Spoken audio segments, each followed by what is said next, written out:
Okay, and I'm back. Part 2 on my positive birth experience as being a first-time mom in her 30s and the false truths about being pregnant and delivery. I don't know why I'm like writing these notes because I don't even know what I'm jotting down. Okay, I put like great pregnancy other than I don't even know if this is like legible. Let's see.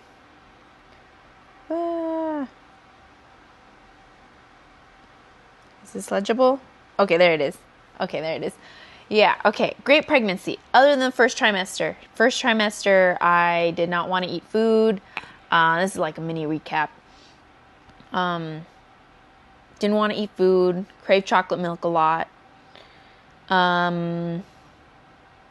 What else? Baby was an angel. I didn't get kicked in the ribs or the kidneys. I mean, here and there, yes. I did have to go to the bathroom like 4 times in the middle of the night. So that was very annoying. That's the only thing, but that's with anyone who's pregnant, right? That's yeah, I'm pretty sure I like went to the bathroom like 12 times in a day. That was a kind of normal in the 3rd trimester, right? But yeah, no morning sickness, no pica. Like I did not like throw up at all. Other than when I was in the delivery room, and I did have to take Pitocin. And I technically labored for 18 hours, but when I was, I really wanted to try to just do it naturally with the contractions and stuff. So this is going into my delivery. Sorry, I'm just dozing off, whatever, just like thinking about it. Yeah, I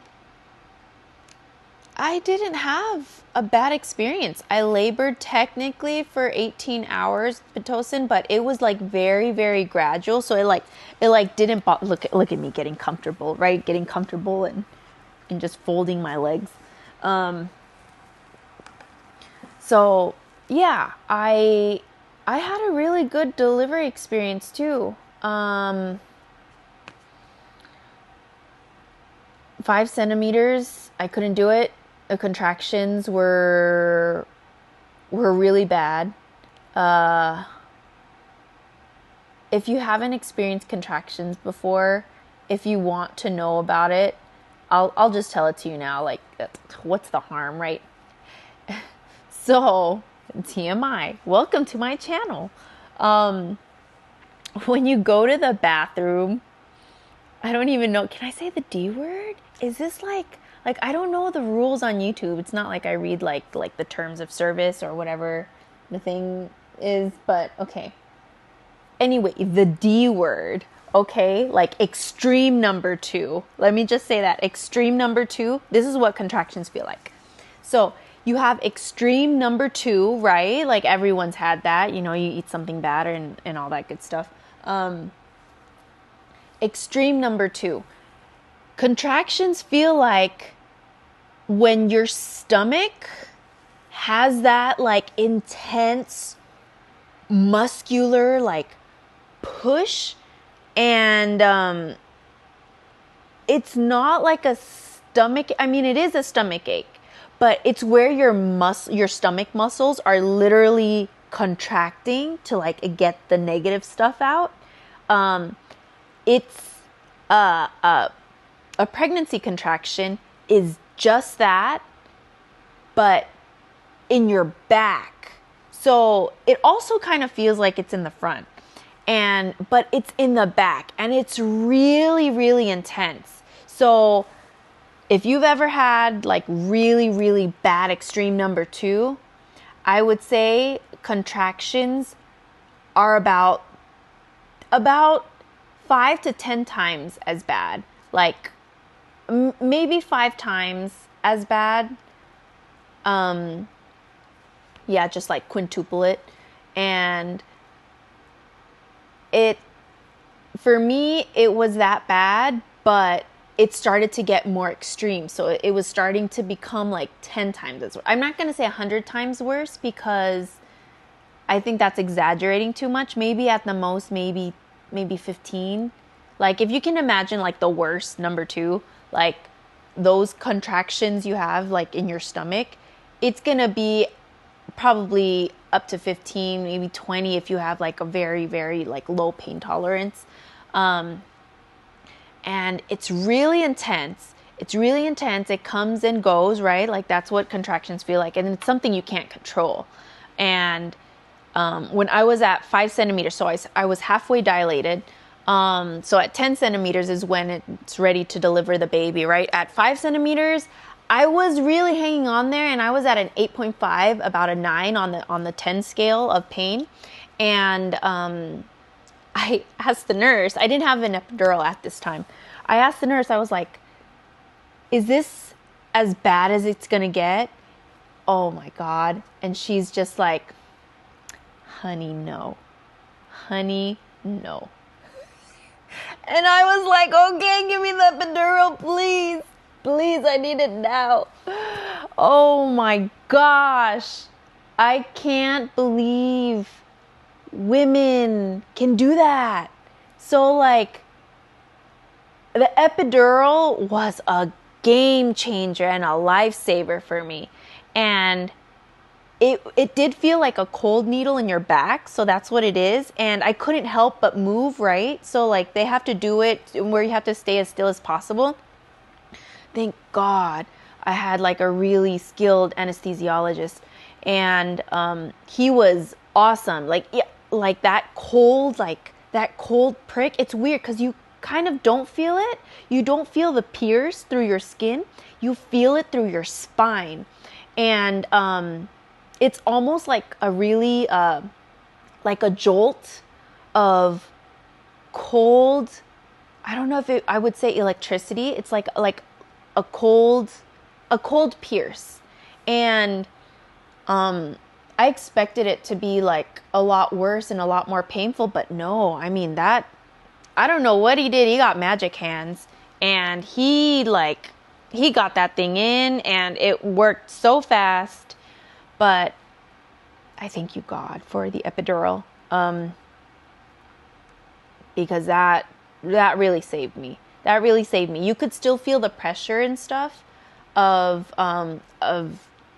giving birth, so you'll feel, but it really made the whole experience so much better. So I technically labored for 18 hours, which wasn't bad at all. So when they say like laboring, it's like where you're like contracting, right? But if you're on the epidural, like, yeah, it labored for 18 hours with the epidural. It's not that big of a, I shouldn't say it's not that big of a deal, because for a lot of women, it is that big of a deal. Like I said, I try to be as sensitive as possible. But for me, this is for me.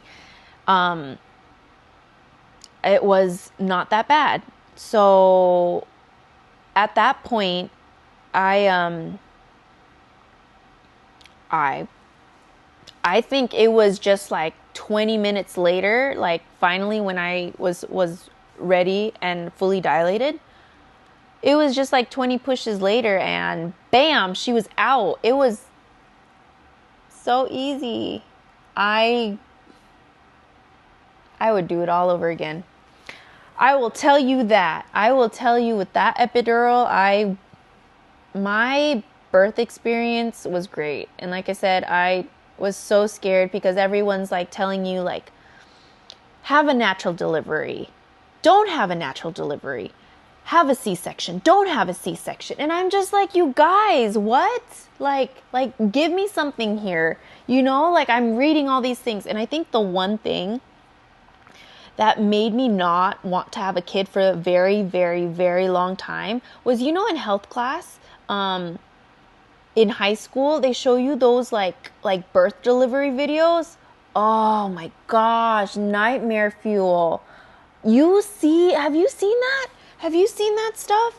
it's like, it's so intense and like it's so gory and it's so crazy because now I can literally watch I watch everything under the sun, you guys. Like I am so desensitized to so many movies, to like everything, like everything. Like I was, you know, you guys remember BME, Pain Olympics? Can I say that? Do I have to edit this out? You guys remember BME, the Pain Olympics? That was some intense stuff, okay? And that didn't even bother me. Like that, and like rotten.com. You guys remember rotten.com? Okay. I'll just stop there. But yeah, because of those darn videos, I'm trying like not to curse here. I'm doing my best not to curse. Like if you meet me in real life, like I still try not to curse, but I don't want to get in trouble. So I don't know what the rules are, you know, because maybe everyone's like watching these videos, right? So I didn't want to get like caught under fire and have to take these videos down. Oh man, that would break my heart. Oh my gosh, if you're like a YouTube, like, I don't know, what do you call it? Auditor, please. I'm sorry. Okay. Where where was I going with this? Yes. So those birth videos were nightmare fuel for me. And because of that, I think that's what made me like, just nope, no babies coming out of here, you know? So I was just like, that's what made me not want to have a kid for so long. And, you know, all the negative talks of like what having a kid would do to you and all this stuff, like your life's going to change, it's not going to be for you. And I think that was one of the main things I was scared of too, was how much I would change as a person. And I was really scared. Oh, I mean, who wouldn't be, right? Like the hormonal drop, like everyone's like, your brain chemistry is going to be so effed up, you're not going to be the same person anymore. And I'm so thankful that I am still the same person. I think I'm even better than I was. Like I can't tell you, like now I have like the guts to do these vlogs. It's just like something just clicked and I'm just like, I shouldn't be scared anymore, right? Like I want to do these. So I think that, I don't know, just either growing up, right? Like just, it's a milestone and it's a very like pinnacle moment having a kid for me. And I didn't think that it was going to be great, but I'm surprised to say that it is. And I would do it all over again. She's 7 months now, or she's going to, yeah, she's about 7 months.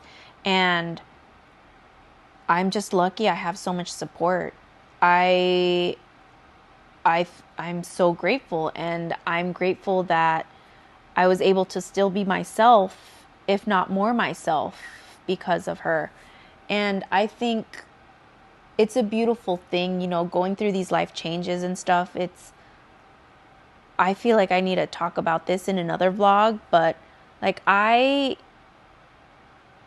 if you know me to my core, I am not a super